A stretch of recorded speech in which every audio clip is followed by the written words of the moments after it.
দর্শক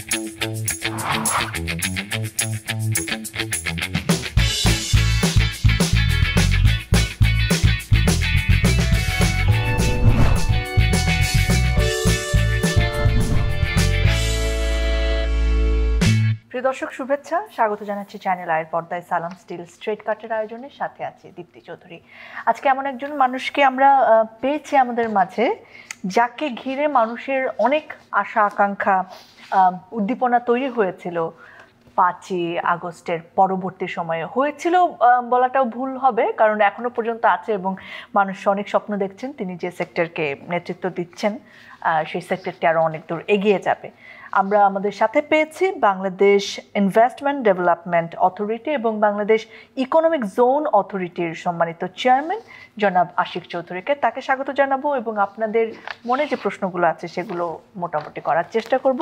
আসসালামু আলাইকুম, কেমন আছেন? ধন্যবাদ, খুব ভালো আছি, থ্যাংক ইউ। সো আমরা স্ট্রেট কাট প্রশ্ন করতে চাই, সরাসরি প্রশ্নেই চলে যাই।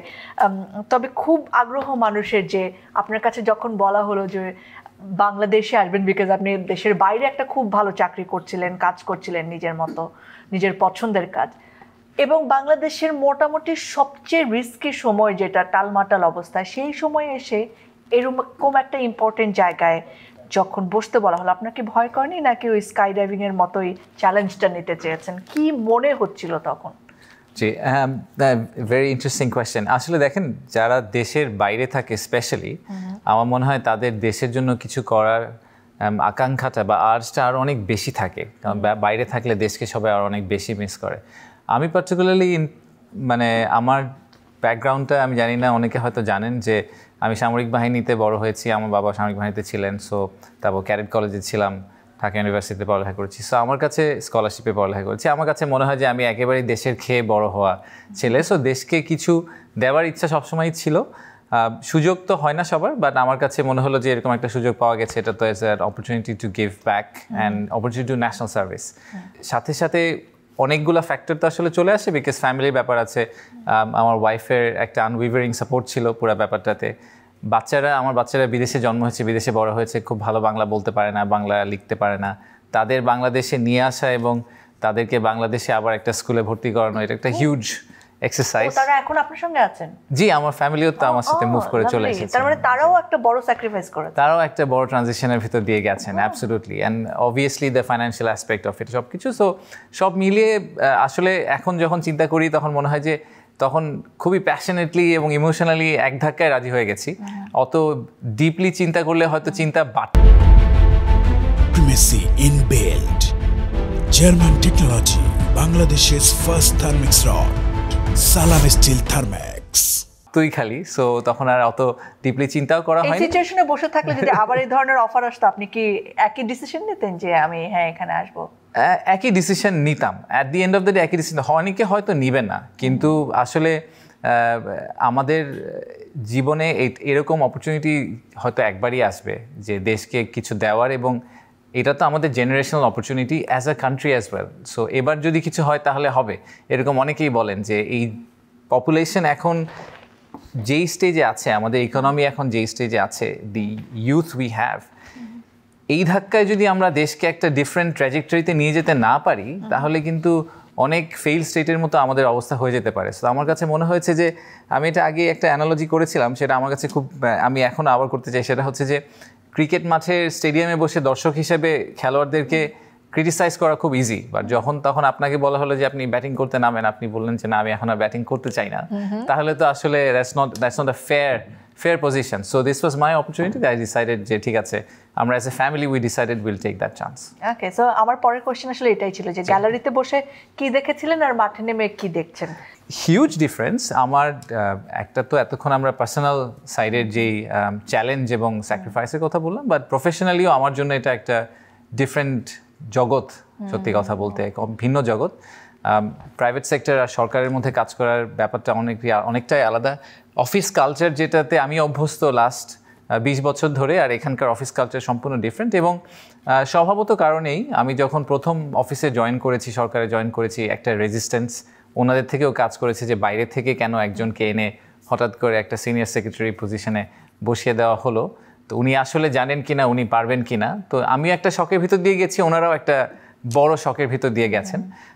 বাট আমাদের মধ্যে ওভার টাইম একটা ট্রাস্টেড রিলেশনশিপ আস্তে আস্তে তৈরি হয়েছে। তৈরি করাটা আমার পক্ষ থেকে আমার চেষ্টা ছিল যে আসলে এইটা প্রমাণ করা যে আমারও হয়তো কিছু দেওয়ার আছে টেবিলে, আমার থেকে হয়তো ওনাদের কিছু শেখার আছে, এবং আমিও ওনাদের ওভারঅল ইমপ্রুভমেন্টের জন্য এসেছি। আমার এখানে আসলে পার্সোনাল গেইনের কোনো জায়গা নেই, এটা পুরোপুরি আমার জন্য হচ্ছে দেশকে সেবা করার একটা অপরচুনিটি। মানে আপনি কোঅপারেশন পেয়েছেন আপনার সাথে যারা কাজ করেন তাদের সকলের পক্ষে? কোঅপারেশন পেয়েছি, এবং কোঅপারেশনটা আস্তে আস্তে বেড়েছে। আপনি আমরা ইনভেস্টমেন্ট সামিট করলাম, তারপরে আরও বেশ কয়েকটা প্রোগ্রাম করছি। ইনফ্যাক্ট চায়নার সাথে আমরা যে কনফারেন্সটা করেছি কিছুদিন আগে, ইনভেস্টমেন্ট সামিটটাতে আমরা খুব হ্যান্ডস অন ছিলাম, আমিও খুব হ্যান্ডস অন ছিলাম।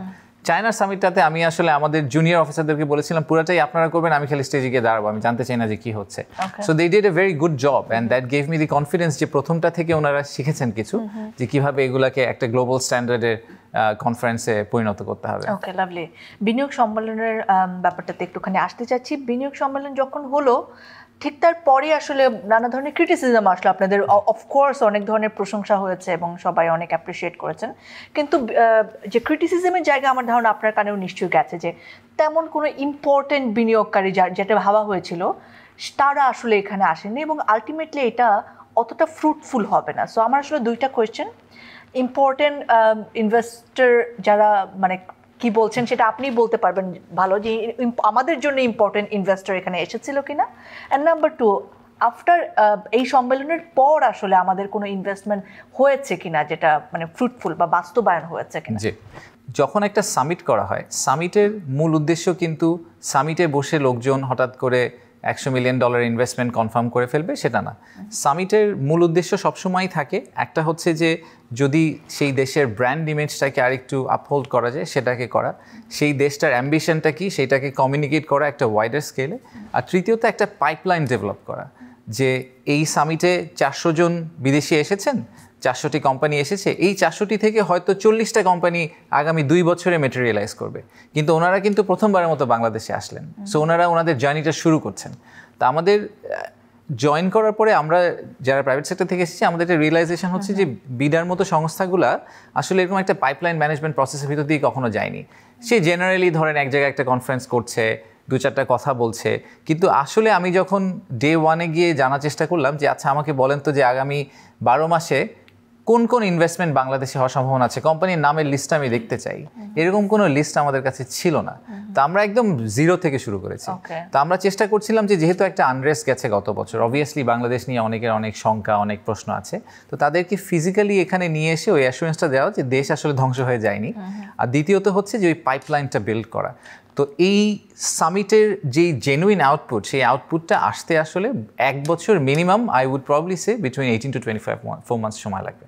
এই সময় মানে অন্তর্বর্তীকালীন সরকার যেটাকে আমরা বলি ইন্টারিম গভর্নমেন্ট, এই সময় কি কেউ আসলে আদৌ বিনিয়োগ করতে ভরসা পাবে কিনা কোনো পলিটিক্যাল কোনো স্টেবল গভর্নমেন্ট ছাড়া? স্টেবল বলতে আমি বোঝাচ্ছি যাদের একটা মানে কতটুক সময় তারা থাকবে এটার একটা সেট আপ থাকবে, কারণ এই গভর্নমেন্ট কতদিন আছে সেটা আমরা কেউ জানি না, এবং ইন্টারিম মানেই তো আমরা বুঝি একটা অন্তর্বর্তী সময়।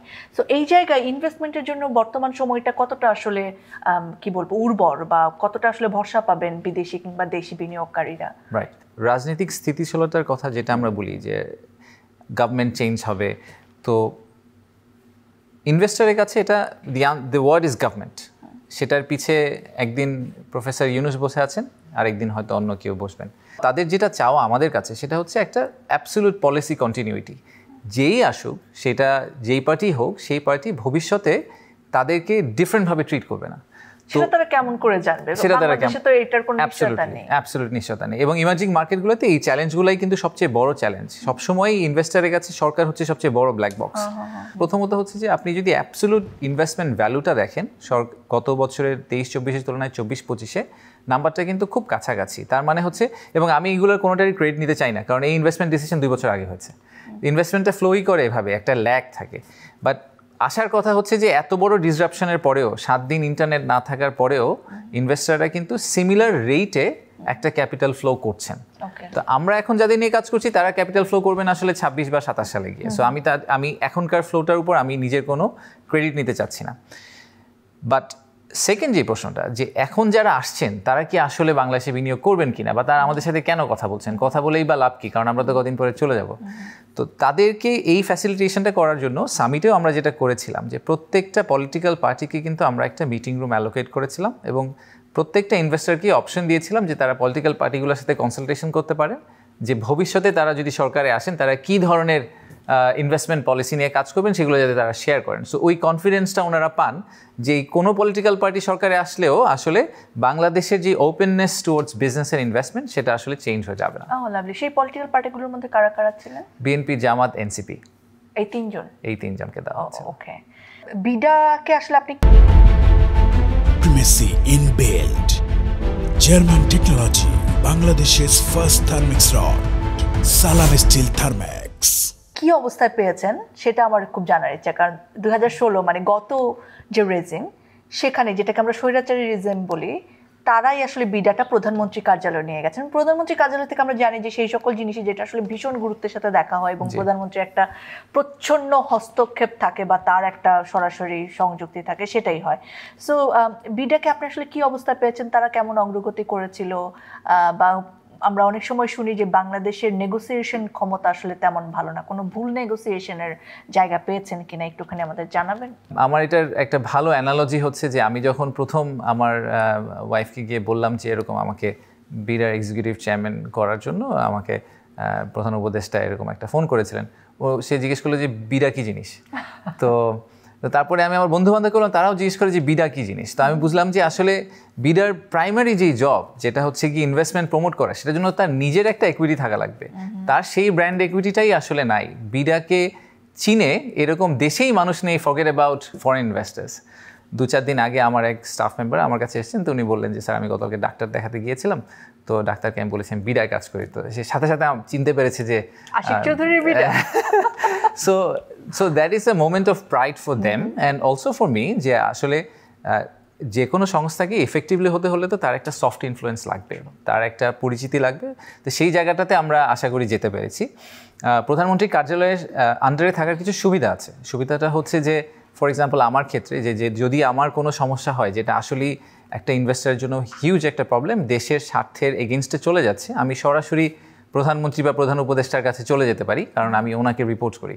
তো থিমেটিক্যালি বিডাকে বা ইনভেস্টমেন্ট এজেন্সিকে প্রাইম মিনিস্টার্স অফিসের আন্ডারে রাখাটাকে আমি সাপোর্ট করি, বাট সেটা রেখে তাকে ক্রিপল করে ফেলাটাকে আমি সাপোর্ট করি না। তো আগের ক্ষেত্রে যেটা হয়েছে যে পাওয়ার যেহেতু খুব সেন্ট্রালাইজ করা ছিল, তাই বিডার জেনারেল মিড লেভেল এবং ওই লেভেলের স্টাফরা আসলে কমপ্লিটলি ইনএফেক্টিভ ছিল। তো আমরা এখন আসলে এখনো তো কেউ চাইলে এটা করতে পারেন, তাই না? বিডার গঠনতন্ত্র আসলে কি বলে, চাইলে তো কেউ পারেন এটা এখনো। যে কোনো সংস্থাতেই তার লিডারশিপ কীভাবে কালচারটাকে সেট করতে চান, that drives the organisation overall. So আমি যদি মনে করি যে আমার স্টাফদেরকে আমি এম্পাওয়ার করতে চাই, তাদেরকে ওই ক্ষমতাটা দিতে চাই, তাহলে সেটা সম্ভব। আর কাগজে কি লেখা থাকে, সত্যি কথা আপনি বাংলাদেশে আইন পড়লে দেখবেন যে বাংলাদেশে একভাবে চলার কথা, আর প্র্যাকটিক্যালি বাংলাদেশ সম্পূর্ণ অন্যভাবে চলে। সো ওইটা চিন্তা করে লাইফ নেই, এটা আসলে it's a cultural thing and it starts from the leadership. বেজার কথা বলছিলেন যেটা ইকোনমিক জোন, এবং সেটাও কিন্তু গত রিজিমের সময়ে করা হয়েছে। 100টা অর্থনৈতিক অঞ্চল, যেটা বিপুল সংখ্যক মানুষকে আসলে অনেকেই কর্মহীন হয়েছেন, অনেকে আসলে বাসস্থানহীন হয়েছেন, তাদেরকে সরিয়ে এই জোন করা হয়েছে এবং বলা হয়েছে 1 কোটি মানুষের কর্মসংস্থান হবে। এখন বাস্তবতা এক্সাক্ট সংখ্যাটা আপনি বলতে পারবেন আসলে কত মানুষের কর্মসংস্থান হয়েছে, মনে হয় না 1000-এর বেশি হবে। তো সেটা আসলে কেন ব্যর্থ হয়েছে এবং সেটাকে সফল করার জন্য আপনি বা আপনার সংস্থা এখন কি কাজ করছেন? জি, টাইম তো রোল ব্যাক করা যায় না। তাহলে আমি হয়তো বলতাম যে আমাকে যদি একটা সাদা কাগজ দেওয়া হতো, আমি বলতাম যে যখন বেজার ইনসেপশন করা হয়েছে তখন যারা ছিলেন তারা হয়তো একভাবে চিন্তা করেছেন, বাট ততদিনে কিন্তু প্রায় 20-25 বছর পুরানো একটা অর্গানাইজেশন আমাদের ছিল যারা মোটামুটি সাকসেসফুলি অপারেট করছে, তাদের নাম হচ্ছে বেবজা। কিন্তু আমরা ডিসিশন নিলাম যে বেবজার বাইরে আমরা একটা ইকোনমিক জোন অথরিটি করব, যাদের কাজের পরিধি খুব কাছাকাছি, মেজর ডিফারেন্স কিন্তু নেই আসলে বেবজার এবং বেজার মধ্যে। তার আবার 7-8 বছর পরে আমরা ডিসিশন নিলাম যে আমরা বাংলাদেশ হাইটেক পার্ক অথরিটি নামে আমরা আরেকটা অথরিটি করব, যাদের কাজের পরিধিও আসলে বেবজার খুবই কাছাকাছি, খুব একটা ডিফারেন্স নেই। সো এই এক্সপেনশনারি পলিসি এবং একটা ফলস প্রমিস দেওয়ার যেই একটা কালচার এবং টেন্ডেন্সি ছিল, সেটার কারণে আমরা এক্সপ্যান্ড করেছি, অনেক প্রমিস করেছি, কিন্তু খোলসের ভিতরের অংশটা পুরো ফাঁকা। তো সেটাতে যেটা হয়েছে যে বেজা যখনই একটা বিশাল প্রমিস করে নিয়ে এসেছে একটা বিশাল 100টা ইকোনমিক জোন হয়ে যাবে, এটার পিছনে কিন্তু কোনো ডিপ ফাইন্যান্সিয়াল ক্যালকুলেশন বা ফিজিবিলিটি টেস্ট করে বলা হয়নি যে আসলেই কি বাংলাদেশের 100টা দরকার, যেখানে ভিয়েতনামের এখন ইকোনমিক জোন মাত্র 13টা, আমাদের চেয়ে অনেক অনেক গুণ বড় প্রোডাকশন ক্যাপাবিলিটি।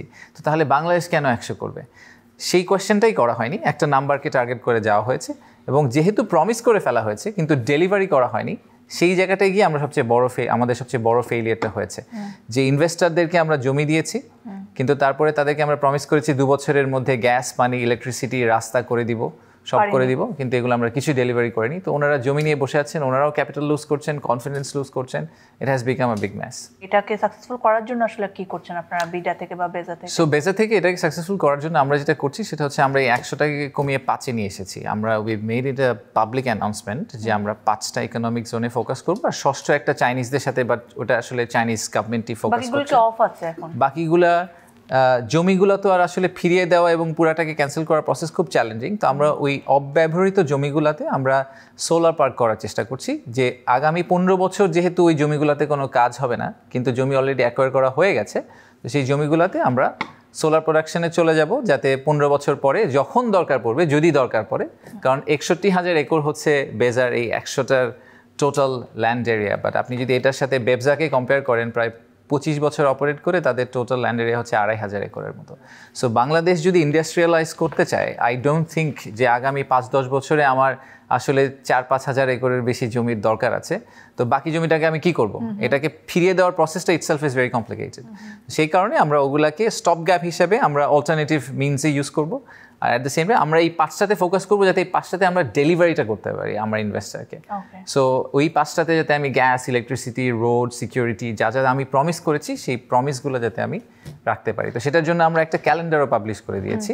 সেই ক্যালেন্ডারে স্পেসিফিক্যালি বলা আছে যে মিরেশরা ইকোনমিক জোনে পানি আসবে 2026 সালের জুন মাসে, এরকম করে স্পেসিফিক মান্থটাও আছে এখন, এবং সেটাকে টার্গেট করে আমরা অপারেট করার চেষ্টা করছি। আর যারা ইনভেস্টর যারা ওইখানে নিয়েছিলেন তাদের বেলায় কি হলো আসলে? তাদের হিউজ ডিসঅ্যাপয়েন্টমেন্ট। সো এরকম অনেক ইনভেস্টারের সাথে আমি জয়েন করার প্রথম 2 মাস আমি খালি ইনভেস্টারদের কাছে শোনার চেষ্টা করেছি যে ওনাদের আসলে পেইন পয়েন্টটা কোথায়। ওনারা অনেকে এসে বলেছেন যে উনি 2018 সালে জমি নিয়েছেন, সেই জমিতে উনি এন্ট্রি পাচ্ছেন না, মানে উনি জমি পর্যন্ত পৌঁছাতেই পারেন না, কারণ ওই ডেভেলপমেন্টই হয়নি। That's very unfortunate. তাহলে আমাদের আসলে 18 সালে জমিটা দেওয়া উচিত হয়নি।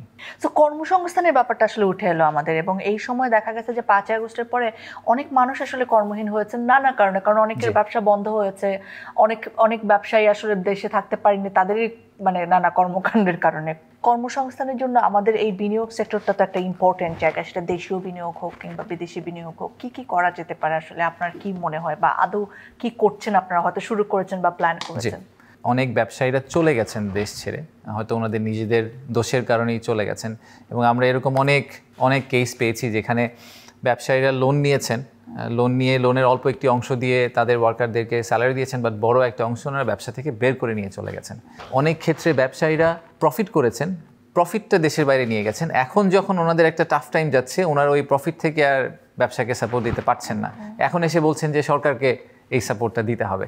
তো এইটা তো আসলে সরকারের দায়িত্ব না। একটা ব্যবসায় আপস অ্যান্ড ডাউনস থাকবেই। তো আপসে যখন আপনি প্রফিট করবেন, আপনি তো রেইনি ডের জন্য কিছু টাকা অ্যালোকেট করে রেখে দিবেন যাতে আপনি সেটাকে হ্যান্ডেল করতে পারেন। তো এই সিক ইন্ডাস্ট্রিগুলো নিয়ে আমরা সেপারেটলি আসলে চেষ্টা করছি যে তাদেরকে একটা প্রসেসের ভিতর দিয়ে কিছু বিদেশি ইনভেস্টারকে এনে ক্যাপিটাল ইনজেক্ট করে আসলে কোনোভাবে আবার রিভাইভ করা সম্ভব হয় কিনা। কিছু ইন্ডাস্ট্রি আছে এগুলোর কোনো ভবিষ্যৎ নেই। আমি এক্সাম্পল হিসেবে বলি যে দেখেন, একটা সময় ছিল টাইপরাইটার মেশিন ছিল, যখন কম্পিউটার আসলো ইউ ক্যান ট্রাই, বাট আপনি আসলে টাইপরাইটারদের কর্মসংস্থান করতে পারবেন না। You have to transition out to find something else. তো সেইটা আমাদেরকে করতে হবে কিছু ইন্ডাস্ট্রি। তো ওই ইন্ডাস্ট্রিগুলোর কোনো ভায়াবিলিটি নেই। যেগুলোর ভায়াবিলিটি আছে সেগুলোর ক্ষেত্রে আমরা চেষ্টা করছি বাইরে থেকে ক্যাপিটাল ইনজেক্ট করতে।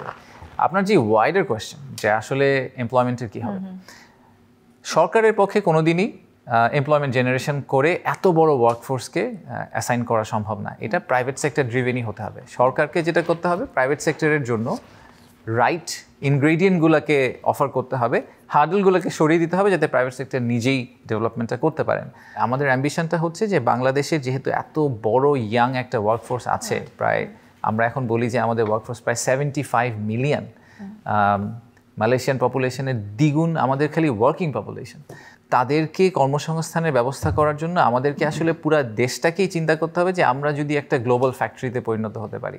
সে কারণেই কিন্তু আমরা সবসময় এই অ্যাম্বিশনটাকে প্যাকেজ করার চেষ্টা করছি ইনভেস্টমেন্ট সামিটের পর থেকে, যে আমরা বাংলাদেশকে একটা গ্লোবাল ফ্যাক্টরি হিসেবে দেখতে চাই। আপনারা বাংলাদেশে আসেন, প্রোডাকশন করেন, বাইরে নিয়ে চলে যান। We will provide you with the right factors of production, সেটা লেবার বলেন বা ল্যান্ড বলেন, যা যা বলেন আমরা দিব। এবং আমরা কনফিডেন্ট যেহেতু আমাদের পপুলেশন ইজ ভেরি ইয়াং, আগামী 10, 15, 20, 25 বছরেও আপনার সোর্স অফ লেবার এই ক্ষেত্রে আপনাকে কখনোই চ্যালেঞ্জ ফেস করতে হবে না, যেটা আপনার যে কোনো দেশে করতে হতে পারে।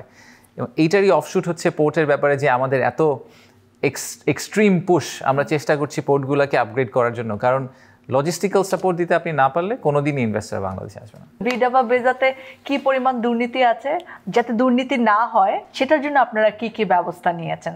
বাংলাদেশের দুর্নীতিকে আমি ধরেন দুই ভাগে ভাগ করি। একটা হচ্ছে গিয়ে অ্যাবসলিউট ভ্যালুতে অনেক বড় বড় দুর্নীতি, একটা বড় প্রজেক্ট হচ্ছে সেখানে একদম লিডারশিপ লেভেল থেকে অল দ্য ওয়ে ডাউন পর্যন্ত সবাই একটা 10% কাট নিয়ে চলে গেল। এগুলো নাকি আগে এরকম ছিল যে ওই টেন্ডারের প্রসেসের মধ্যে ওটা বেক ইন করা থাকতো, যে ওটা টেকেন আপ, যে 10% এক্সট্রা প্রাইসিং করা থাকতো যাতে এটা ম্যানেজ করা যায়। আরেকটা হচ্ছে একদম পেটি লেভেলের যেই করাপশন। তো in either case Primacy in build. German technology. Bangladesh's first thermix rod. Salam Steel Thermex. প্রথম ডেট্রিমেন্টাল ইফেক্ট হবে যদি আমরা পুরো জিনিসটাকে অটোমেট করে ফেলতে পারি, as much digitalise as possible. কারণ ডিজিটালাইজ করলে আসলে তখন এই দুর্নীতিগুলো করার সুযোগ সিগনিফিকেন্টলি কমে যায়, কারণ ইটস অল ইন পেপারস। মানে পেপারে থাকলে অনেকখানি অনেক কিছু মুভ করে ফেলা যায়, কিন্তু ডিজিটালাইজ করলে আপনার যেহেতু ফুটপ্রিন্ট থেকে যায়, তো সেটাকে সিগনিফিকেন্টলি আসলে রিডিউস করা সম্ভব। এবং কার ডেস থেকে কোথায় গেছে, কতদিন পড়েছিল, অনেক ধরনের ডেটা পয়েন্ট থেকে যায়। তো আমরা বিডা এবং বেজাকে 100% ডিনথি ইনথি বা ডিজিটালাইজেশনে নিয়ে এসেছি লাস্ট 6 মাসের মধ্যে। এটার প্রায় 5 থেকে 10% ডিজিটালাইজ ছিল, বাকি 80-90% ছিল ম্যানুয়াল, কমপ্লিটলি পেপার বেসড। সেখান থেকে সরে চলে আসছি আমরা। যদি first line leadership team corrupt না হয়, তাহলে খুব বেশি দূর করাপশন আসলে করা সম্ভব না। এটা আমি জেনুইনলি ফিল করি। আমি বেজার মতো বড় সংস্থা আগে কখনো চালাইনি, যেখানে প্রতিদিনই প্রায় কোটি কোটি টাকার টেন্ডারিং হচ্ছে, প্রজেক্টের কাজ হচ্ছে, কয়েকশো কোটি টাকার, কয়েক হাজার কোটি টাকার ইনফ্যাক্ট অ্যানুয়াল বাজেট। বাট এই সব ক্ষেত্রে আমার কাছে মনে হয় যে লিডারশিপ টিম যদি খুব স্টেটফাস্ট থাকে, তারা যদি দুর্নীতিতে ইনভলভ না থাকে, naturally it will start to come down. তো আমার আশা হচ্ছে যে আমি very happy to take feedback. যদি আপনার পরিচিত লোকজন থাকে এবং তারা বলেন যে বেজাতে 2022 সালে যেই লেভেলের দুর্নীতি ওনারা এক্সপিরিয়েন্স করেছেন, 2025 সালে ওনারা একই লেভেলের করছেন কিনা, আইল be very interested to here from them. এটা কোথায় জানাবে? আমাকে ডাইরেক্ট আমার ইমেল অ্যাড্রেস ওয়েবসাইটে দেওয়া আছে, যে কেউ আমাকে রিচ আউট করতে পারে আসলে। এবং contrary to the classic government officials, আমি অবভিয়াসলি ডেইলি ইমেল চেক করি, so it's most welcome to send me, drop me an email. এবারে প্রশ্নটা হচ্ছে 2 বছরের চুক্তিতে আপনি চেয়ারম্যান হয়েছেন, এরপরের প্ল্যানিং কি, কোথায় যাবেন তারপর? ওয়েস্টার্ন ওয়ার্ল্ডে কিন্তু সেন্ট্রাল ব্যাংকের গভর্নর থেকে শুরু করে ইকোনমিক অ্যাডভাইজারি কাউন্সিলে অনেকখানেই দেখা যায় ব্যাংকাররা আসেন, সরকারে জয়েন করেন, ওই সরকার প্রধানের সাথে তার স্পেসিফিক রিলেশনশিপ থাকার কারণে বা তার হয়তো একটা বিশ্বাস আছে সেই ব্যাংকারের উপর, প্রোগ্রাম শেষ করে তারা আবার ব্যাংকিংয়ে ফেরত চলে যান। আমাদের ক্ষেত্রে এটা একদম নতুন একটা মডেল, এরকম কখনো হয়নি। সো আমার বেস কেস হচ্ছে আমি আবার আমার অরিজিনাল ক্যারিয়ারে ফেরত চলে যাব। তারপরে এখন আসলে বলা তো খুব ডিফিকাল্ট, প্রতি মাসেই দেশের চেহারা একরকম হয়, আরেক রকম হয়। So it's very hard to understand যে আসলে দেশ কোন দিকে যাচ্ছে। দেশে থাকার ইচ্ছা আছে, ফ্যামিলিও আমরা মুভ করে এসেছি, transition is difficult, so we would like to stay. দেখা যাক এখন দেশ যেটা চায় সেটা হবে। যেখানে থাকেন না কেন, বাংলাদেশের বিনিয়োগ ক্ষেত্র বা বাংলাদেশকে নিয়ে আপনার কি স্বপ্ন, কি কোথায় দেখতে চান বাংলাদেশকে? আমি যদি একটু হিস্ট্রি থেকে আসি, যে 1970s এর দিকে South Korea, if you look at South Korea's economic indicators যেগুলো ছিল, জিডিপি পার ক্যাপিটা বলেন, তাদের পপুলেশনের অ্যাভারেজ এজ বলেন, এরকম অনেকগুলা ইন্ডিকেটার, আর আমাদের এখনকার ইন্ডিকেটারগুলো এক্স্যাক্টলি একই রকম। চায়নারও প্রায় 20 বছর আগে এক্স্যাক্টলি সেম ইন্ডিকেটার ছিল। এই দেশগুলা ওই 15-20 বছরে they went through a massive transformation, এটাকে হকি স্টিক এফেক্ট বলে, যে একদম একটা স্টিপ কার্ভ ধরে তারা উপরে উঠে গেছেন। বাংলাদেশ এরকম একটা ট্রানজিশন পয়েন্টে আছে। সো যদি আমরা আসলে ওই হকি স্টিকের কার্ভটাকে ক্যাচ করতে পারি, তাহলে আগামী 15-20 বছরে এই বাংলাদেশ দেখতে কমপ্লিটলি একটা ডিফারেন্ট বাংলাদেশ হওয়ার কথা, যেখানে আমাদের জিডিপি পার ক্যাপিটা হয়তো 3-4 গুণ বেড়ে যাবে। আমাদের দেশ আসলেই একটা ইন্ডাস্ট্রিয়াল হাব হিসাবে রিজনালি অপারেট করবে। সো আমার স্বপ্ন হচ্ছে যে আমরা যখন ইনভেস্টমেন্ট সামিট করলাম তখন আমাদেরকে এই এক্সাম্পলগুলো দেখাতে হয়েছে যে আমরা 1970-এর কোরিয়া বা 2000 সালের বা 1990s-এর চায়নার মতো হতে চাই। সো আমার স্বপ্ন হচ্ছে যে আজকে থেকে 20 বছর পরে অন্য কোনো দেশ ইনভেস্টমেন্ট সামিট করার সময় বলবে যে আমরা 2025 সালের বাংলাদেশ হতে চাই। So that Bangladesh has gone through that journey in next 10-15 years, এবং সেটা আমাদের পক্ষে ডেফিনেটলি করা সম্ভব। এবং এখন যেই পজিটিভ একটা অ্যাটিটিউড এবং অপটিমিজম, সেন্স অফ অপটিমিজম পুরো ওয়ার্কফোর্সে আছে। আমি অনেক বিদেশি বাংলাদেশির সাথে কথা বলি যারা বিদেশে থাকেন, অনেকে কন্ট্রিবিউট করতেছেন, আমি শিওর আপনিও শুনেন। And it's a very heartening moment যে আসলেই অনেক মানুষ এসে বলেন যে আমি দেশের জন্য কিছু করতে চাই। আচ্ছা, আমার একটা প্রশ্ন, সেটা হচ্ছে 5ই আগস্টের পরপর যতটা শুনতেন এখনো কি ততটা শোনেন কিনা, নাকি একটুখানি হতাশার সুরও শোনেন মাঝে মাঝে? কন্ট্রিবিউট করতে চাই সেটা আমি এখনো শুনি। হতাশা বেড়েছে কিনা? ইয়েস, এটা স্বাভাবিক। আর দেখেন, যে কোনো ধরনের একটা বড় চেঞ্জের পরে the expectation level is very high, but as you try to go through the process, যখন আপনি আসলে বাংলাদেশকে যে জায়গায় ছিল সেখান থেকে আপনি যেখানে নিতে চান সেই প্রসেসটা শুরু করেন, তখন আপনি রিয়েলাইজ করেন যে চেঞ্জটা আপনি মনে মনে ভেবেছিলেন যে 1 সপ্তাহে হয়ে যাবে, এটা হতে আসলে 7 মাস সময় লেগে যাচ্ছে। সো তার মানে হচ্ছে যে জার্নিটা আসলে এত ইজি না, এবং জার্নিটা আসলে এত শর্টও না, জার্নিটা অনেক লম্বা একটা জার্নি। তো সেই জার্নিতে তো একটা ফ্রাস্ট্রেশন, একটা হ্যাংওভার আসতেই পারে, বাট সেটাকে ফাইট করে এগিয়ে যাওয়াটাই আসলে আমাদের রেসপন্সিবিলিটি, যারা সরকারের এখন লিডারশিপ পজিশনে আছেন, যে সেন্স অফ অপটিমিজমটাকে ধরে রাখা এবং ওটা ধরে নিয়ে এগিয়ে যাওয়া। গত সপ্তাহে অনেকের সাথে কথা বলেছি যারা এখনও দেশে আসতে চান, যদি even if it is within the interim government period, আর হয়তো অল্প কয়েক মাস বাকি আছে, বাট এই অল্প কয়েক মাসের জন্য তারা দেশে এসে কিছু একটা করতে চান। Lovely. Thank you so much for giving us time and all our best wishes for you. Thank you.